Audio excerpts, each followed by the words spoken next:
Conjugare, Centro Português de Apoio à Pesquisa Científica e à Cultura. Acreditamos que as ciências e as artes mudam o mundo. O conhecimento transforma, e isso nos motiva. Oitavo ciclo ibero-americano de diálogos contemporâneos, com o tema História, Poder e Representações. Realização dias 19, 20 e 21 de maio de 2026.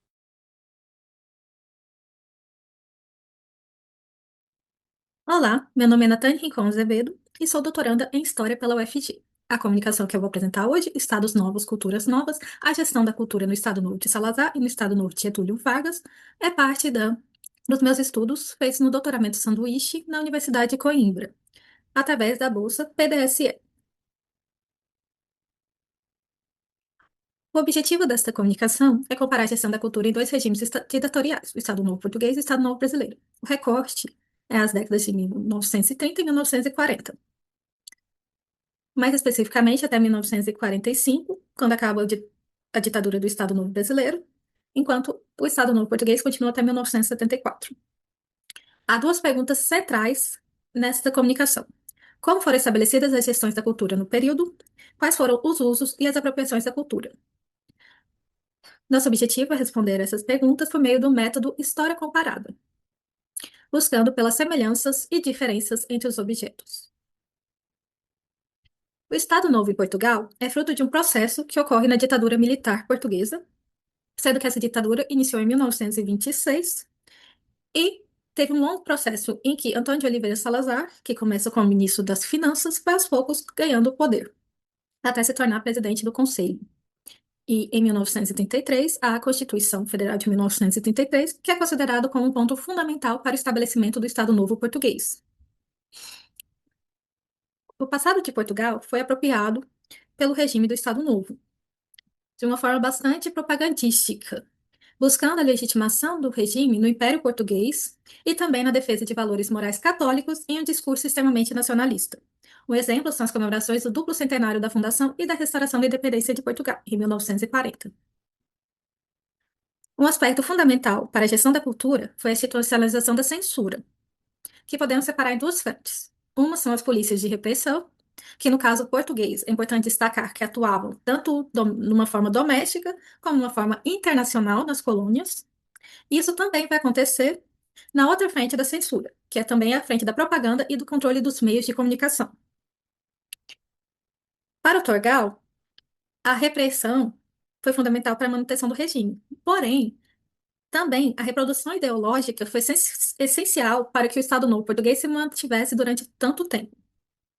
Nesse sentido, destaca-se a criação em 1933 do Secretariado da Propaganda Nacional, comandado por Antônio Ferro, que era um intelectual com ligação no modernismo português. A SPN também atuava tanto nacional como internacionalmente, divulgando informações, mantendo o espírito de unidade do Estado, controlando os meios de comunicação e subjugando a cultura a essa instituição. O objetivo era dar um sentido nacional para toda a cultura, ou seja, adequá-la aos objetivos do regime. Nesse sentido, além dos meios de comunicação e da repressão das expressões artísticas, os eventos culturais também eram controlados e censurados. Em 1940, foi criado o Gabinete de Coordenação do Serviço de Propaganda e Informação, que unia os diretores do SPN, do Serviço de Censura e da Comissão Administrativa da Emissora Nacional de Radiodifusão. E, novamente, é importante destacar que essas reuniões eram presididas pelo próprio Salazar, ou seja, ele controlava diretamente essa propaganda e censura do regime. Em 1944, a SPN foi renomeada para Secretariado Nacional de Informação, Cultura Popular e Turismo. Então, o turismo também vai entrar nesse meio da gestão da cultura e do controle ideológico. O mesmo vai ocorrer com diversas instituições culturais, como o Teatro do Povo, o Teatro Nacional Popular, a Rádio Estatal, a Direção do Serviço de Censura, a Inspeção Geral dos Espetáculos e o Museu de Arte Popular. Todos serão subordinados ao órgão.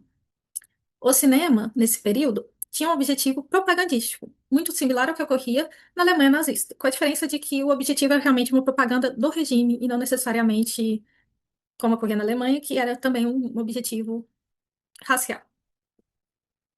Vale apontar também que o Antônio Ferro era presidente do Sindicato Nacional dos Jornalistas. A cultura estava presente em vários projetos do governo, como as Casas do Povo, as Casas dos Pescadores e a Fundação Nacional para a Alegria no Trabalho, que unia educação, cultura e lazer para os portugueses, desde que seguissem as regras do regime. Para Melo, o regime também controlou a arquitetura e as artes plásticas, enquanto teve uma maior resistência no meio literário. Isso ocorreu porque, novamente, Antônio Ferro tinha ligação com os modernistas e ele conseguiu atrair esses artistas por meio de premiações e também participação em eventos governamentais, obtendo apoio estatal, para que esses artistas servissem para legitimar o regime. Nesse sentido, são artistas ligados às artes plásticas e à arquitetura. Enquanto isso, aqueles que se negavam a participar eram perseguidos, chegando mesmo ao exílio. Para Salazar, segundo Ferreira, a cultura popular era associada à cultura rural.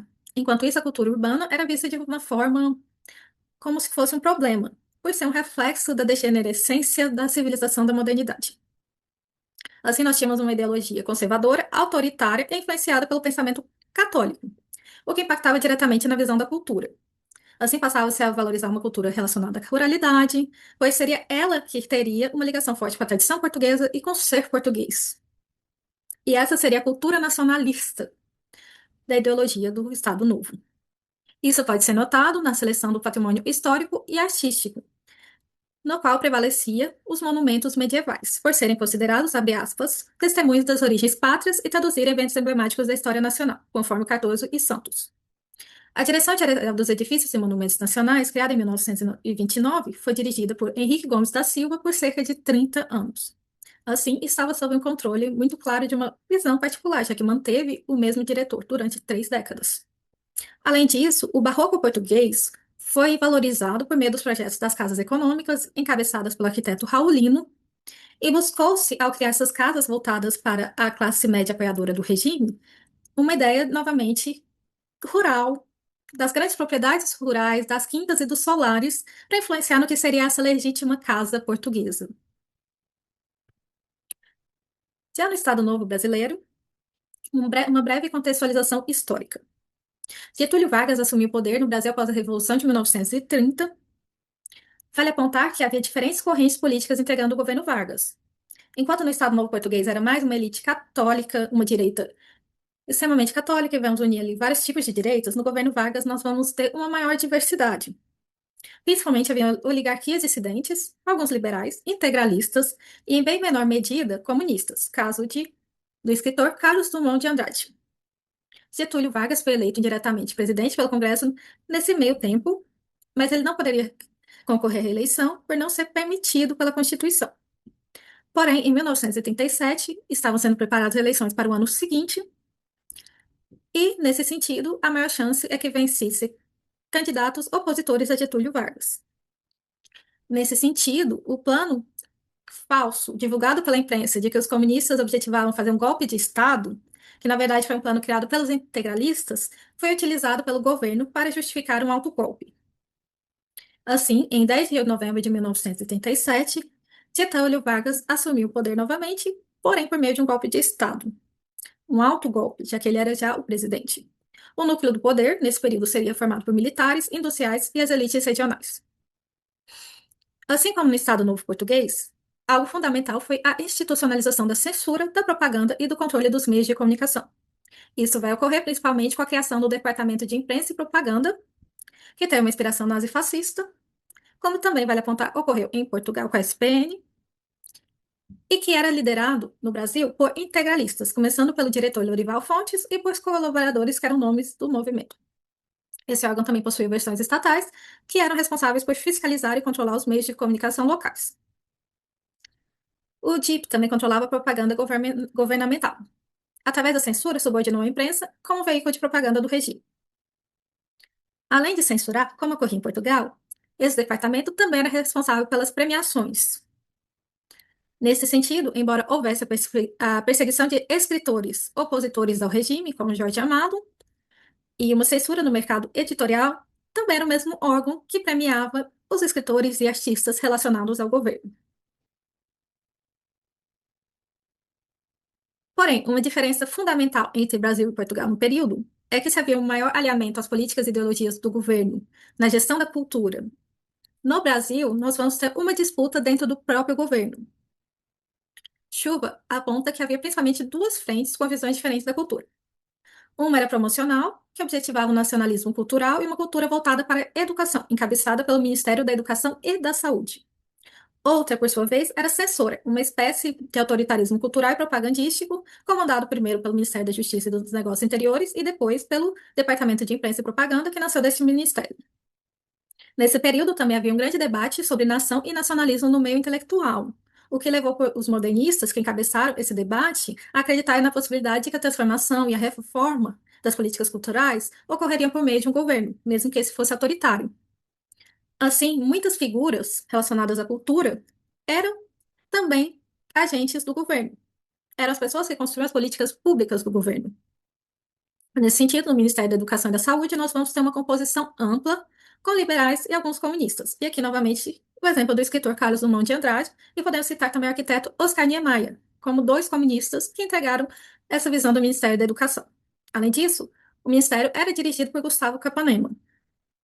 Assim, havia uma espécie de divisão do trabalho entre o Departamento de Imprensa e Propaganda, de um lado, e o Ministério da Educação e Saúde, do outro.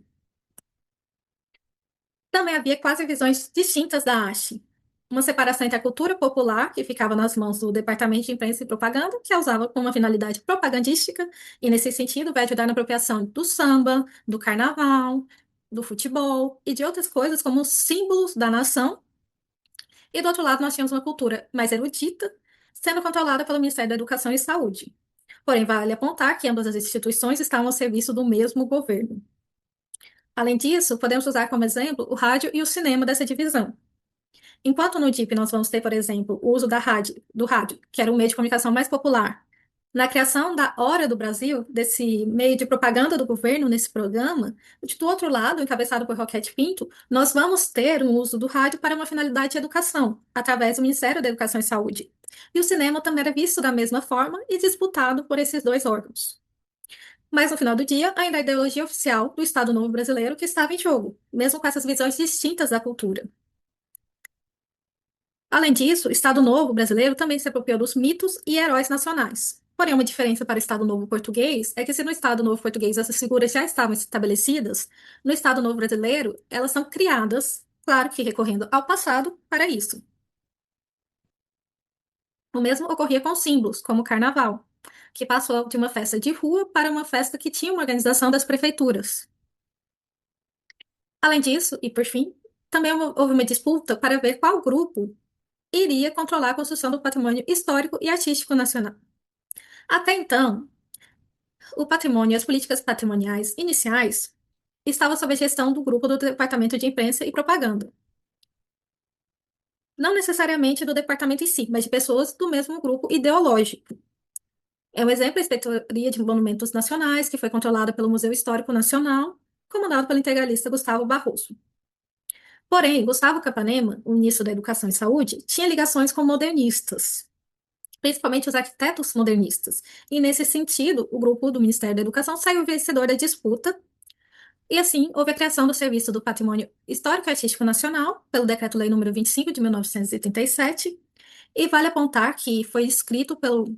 O anteprojeto foi escrito pelo escritor Mário de Andrade, que até então trabalhava no departamento responsável pelo patrimônio de São Paulo, e a direção ficou nas mãos do Rodrigo Melo de Andrade, que também comandou o órgão por 30 anos, cerca de 30 anos. Durante a gestão de Rodrigo, a maioria dos bens culturais patrimonializados eram arquitetônicos e representavam a arte colonial portuguesa. Então, nesse sentido, buscou-se, na influência de Portugal, a legitimação do patrimônio brasileiro. E nisso houve uma predileção pelo barroco, já que a maioria da arte colonial brasileira vai ser influenciada pelo barroco e, em pequena medida, pelo rococó, ambos que vinham dessa herança portuguesa. Então, nesse sentido, em relação ao patrimônio, o ideal da nação brasileira, que prevaleceu nas seleções do órgão, foi um que buscava a legitimação da herança portuguesa. Assim, podemos afirmar que, embora houvessem semelhanças entre o Estado Novo brasileiro e o português, cada regime possuía suas próprias características que influenciavam na gestão da cultura. Havia uma maior coesão entre os objetivos do Estado Novo português para o campo cultural, e além de um maior controle direto de Salazar. Enquanto isso, Getúlio Vargas permitia, embora sob rígido controle, censura e repressão, diferentes correntes políticas e ideológicas dentro do seu governo. que buscaram espaço no campo cultural, em uma eterna disputa pelo controle das instituições e do próprio ideal de nação sendo construído. Nesse sentido, a cultura em Portugal refletiu um olhar para um passado rural, católico e medieval. No Brasil, há um olhar voltado para o período colonial português, mas também um maior espaço para o novo e o moderno trazidos pelo modernismo. Aqui é a bibliografia utilizada nessa pesquisa e agradeço por terem assistido até o final. Muito obrigada. Realização Conjugare, Centro Português de Apoio à Pesquisa Científica e à Cultura. NUPAN, Núcleo de Património, Arquitetura e Memória Fluminense. Programa de Pós-Graduação em Património, Cultura e Sociedade da Universidade Federal Rural do Rio de Janeiro. Apoio Editora Cravo e Universidade Federal Rural do Rio de Janeiro. Inscreva-se no canal, comente, curta e compartilhe. Obrigado por assistir.